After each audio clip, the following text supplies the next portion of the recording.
ఆదోని చుట్టుపక్కల మండలాల్లో గ్రామాల్లో పత్తి పండించినటువంటి రైతులకు శుభవార్త. కాటన్ కార్పొరేషన్ ఆఫ్ ఇండియా ద్వారా కేంద్ర ప్రభుత్వమే రైతుల దగ్గర నుంచి పత్తి కొని సరైన మద్దతు ధరనిచ్చే కార్యక్రమం సోమవారం నుంచి మొదలవుతా ఉంది. ఇప్పటికే గత సంవత్సరం సుమారుగా 1,60,000 క్వింటాళ్ల పత్తిని కేంద్ర ప్రభుత్వం కొనుగోలు చేసింది మద్దతు ధర ఇచ్చి.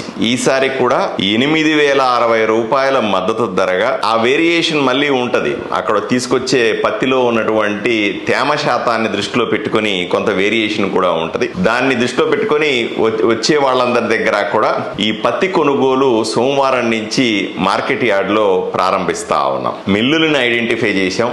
ప్రైవేటు మిల్లుల ద్వారా ఈ రోజు మనము పత్తి కొనే ప్రయత్నం చేస్తా ఉన్నాం. వీళ్ళందరినీ అడుగుతాం, ఈసారి పత్తి ఎలా వచ్చిందంటే పత్తి బాగానే ఉంది, కానీ ఈ వర్షాల వల్ల కొంత పాడవుతా ఉందండి. పంట పూర్తిగా చేతికొచ్చిన సమయానికి ఈ వర్షం పడి తడిచిపోతా ఉంది, మాయిశ్చర్ కంటెంట్ పెరిగే అవకాశం ఉంది, ఇబ్బంది పడతారు రైతులు అని కూడా చెప్తున్నారు. నాకు నిజంగా చాలా బాధ అనిపించింది. ఇది ఇలా జరగకుండా ఉండాల్సిందే. ఆదోనితో పాటుగా ఎమ్మిగనూరు, మంత్రాలయం, పెంచికలపాడు, నంద్యాలలో కూడా ఇలాగే కేంద్ర ప్రభుత్వం CCI ద్వారా, కాటన్ కార్పొరేషన్ ఆఫ్ ఇండియా ద్వారా పత్తి కొనుగోలుని మొదలు పెడతాం.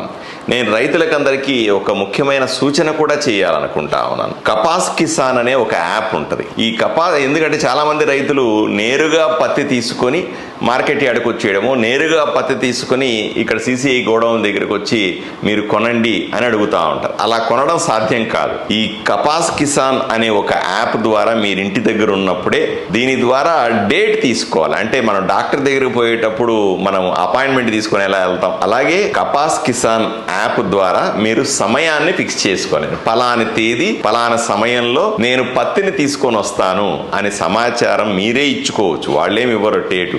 ఈ యాప్లోనే, ఈ ఆన్లైన్లో ఉండేటువంటి యాప్ ద్వారా మీరు సమయాన్ని ఫిక్స్ చేసుకుని ఆ సమయానికి పత్తిని తీసుకొని వస్తే సులభంగా కొనడం సాధ్యమవుతుంది. ప్రతి ఒక్కరూ కూడా కపాస్ కిసాన్ ఈ యాప్ డౌన్లోడ్ చేసుకుని దీని ద్వారా టైం ఫిక్స్ చేసుకుని రండి. ఎక్కడన్నా ఏదైనా అన్యాయం జరిగితే తప్పనిసరిగా నా దృష్టికి తీసుకురావాల్సిందిగా మిమ్మల్ని కోరుకుంటా ఉన్నాను.